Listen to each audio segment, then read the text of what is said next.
حي على الفلاح.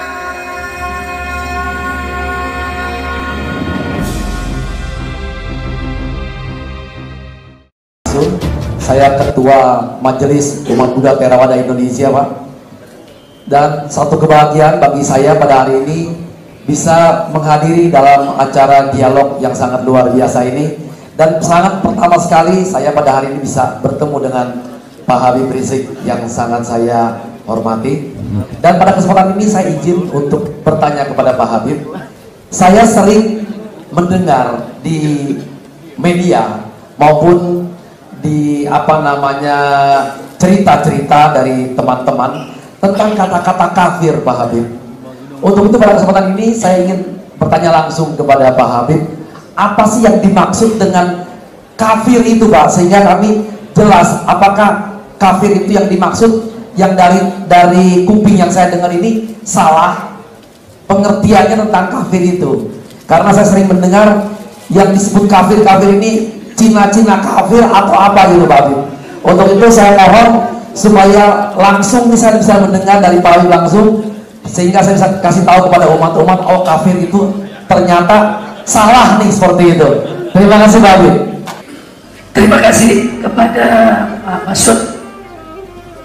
Jadi mengenai istilah kafir ini diambil dari bahasa Arab, dari kata kufrun, huruf kaf, fa, dan ro.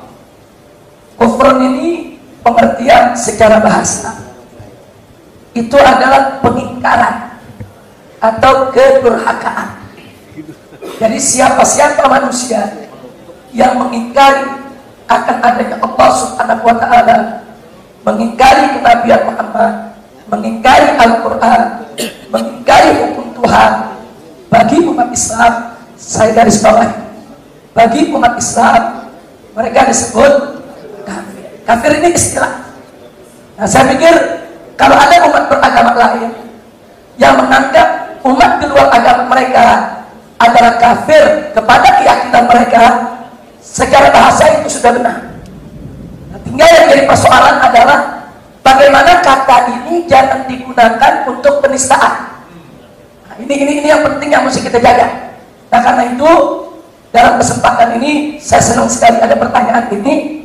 Saya ingin memisahkan antara pluralitas dengan pluralisme. Nah, ini kadang-kadang suka rancu. Ada Majelis Ulama Indonesia mengeluarkan fatwa secara resmi bahwa pluralisme itu hukumnya adalah haram. Tapi disalahartikan oleh sebagian kelompok masyarakat. Mereka menuduh kalau Majelis Ulama Indonesia ini intoleran. Nah, karena itu di sini yang perlu kita luruskan, bagi kami umat Islam ada istilah pluralitas, ada istilah pluralisme. Pluralitas ialah kebinekaan, kemajemukan, keragaman.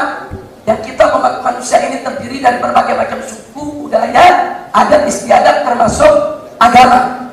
Nah, ini dalam negara Islam ini disebut, ini pluralitas ini wajib dihargai.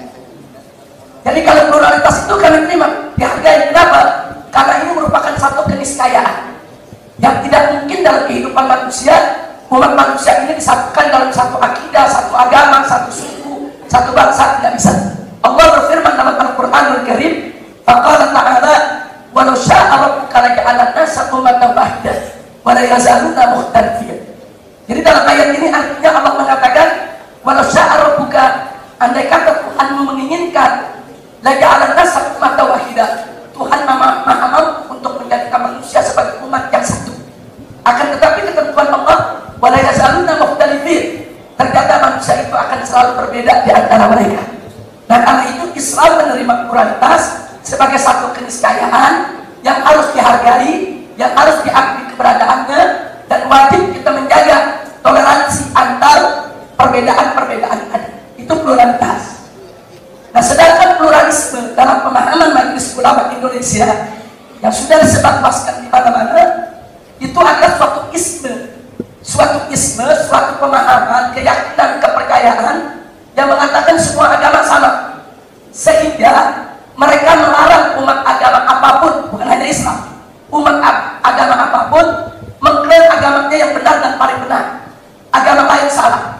Ini pluralisme. Nah, sedangkan bagi ajaran Islam, setiap manusia apapun agamanya, dia berhak meyakini agamanya yang benar dan paling benar, dan dia tidak boleh dipaksa untuk membenarkan agama lain yang dia tidak yakini.